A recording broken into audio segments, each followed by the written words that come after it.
Good morning mga kabigman, ano? So mayroon na naman tayong bagong estudyante ngayon, isang zero knowledge ulit sa automatic. Ito ay anak ng ating naging estudyante before, si Ma'am Melba. Hi ma'am, shout out po sa inyo. Good morning Dominic. Morning po. Okay, so ready na ikaw sa iyong driving lesson? Apo, ready na po. Okay, sige, move tayo. Ayan, hold the brake talaga para pumasok siya. Brake, angat na konti. Yan. Focus na sa unahan. Okay, bitaw lang si brake. Punta ka sa gas. Kiyasan mo siya. Sige, kiyasan mo lang. Okay, stop. Yun. Okay, go ulit. Okay, gas lang ikaw. So, ang speed natin dito, Toy, maximum tayo dito 40 muna, no? Sige, go lang ikaw. Tama naman po yung line. Makikita mo yan, Dom, sa side mirror mo. Check mo sa side mirror mo kung pasok ka, ha? Diyan mo malalaman yan kung pasok ka sa lane mo. Stop tayo sa right. Signal sa right. Sulyap sa right. Wala, pasok ka sa right. Yan, yan, tumabi. Tabi mo lang dito. Kaliwa. Okay, patay signal light. Okay, so magpo-full turn tayo, ha. Ang papataka natin 1, 2, 3, yung pang-apat na lane, ha. Okay, ganito ang nagpo-full turn. Sige, lagay mo sa drive. Sulyapan mo muna rear mirror mo kung anong sitwasyon sa likod. Wala naman. Signal ikaw.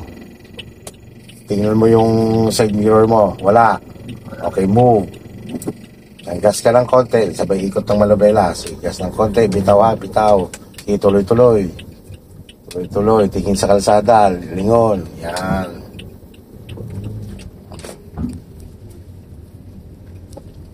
Okay. So, pwede ka na magtuloy-tuloy ng gas. Basta nakadiretso ng malabela. Sa pag umiikot ka, pwede mo yan ng gasan ng konting gas, bitaw, ha.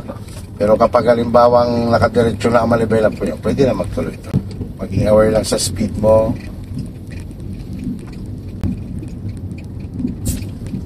Patay sa right. Signal sa right. Sulyap sa right. Wala. Pasok kung wala. Speed up. Hindi slow down. Speed up. Gas up. Yan. Pagka naglilipat ka ng linya, na-check mo lang na clear na, speed up na ikaw, ha? Para makalipat ka kagad. So, yan. Lipat ikaw sa right. Yan. Sa likod ng kotse na yon, tabi tayo.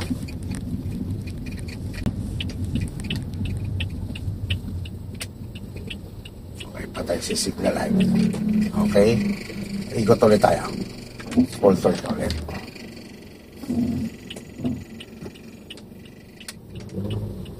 Stop. Stop. Hold the brake, ha? So, kailangan, Dom, kapag halimbawa nagpo-full turn ka, bitaw ka lang muna sa brake. No? Kung halimbawa, na-check mo na. Kasi ano po siya. Depende mo kasi yun sa kalsada. Bumitaw ka kasi ng brake, kapag palusong kasi ang kalsada, syempre, nabilis yung kotse mo. Kahit hindi mo yan gasan. No? So, yun yung sinasabing brake control lang. Pero kapag ang iniikutan mo na medyo patag, in the same time, medyo ahon siya, yun mo gamitan ng gas ng konti. Ito yung tipong gas control, gas bitaw, ano. Okay. And then, kapag halimbawa gumalaw na si sasakyan mo, kailangan tuloy-tuloy na ang ikot ng manibela hanggang ma-full turn mo siya. Okay. Observe mo na. Hop. Tingnan mo muna. May parating yan, oh. Double check ka lagi. Gagawin. Yan. Okay. Suspense pa. Kailangan antay mo maging clear. Huwag ka muna umikot. May parating pa. Yan, tingnan mo sa side mirror mo. Yan, oh. May mga parating pa. Okay, clear na. After nyan, sige, go. Tingin sa kanan, kaliwa. Lingon sa kalsada. Yan. Basta pagka hindi mo pa natutuwid yung manibela, huwag kang masyado magagas. Yan, pag naituwid mo na, saka ka nagagas.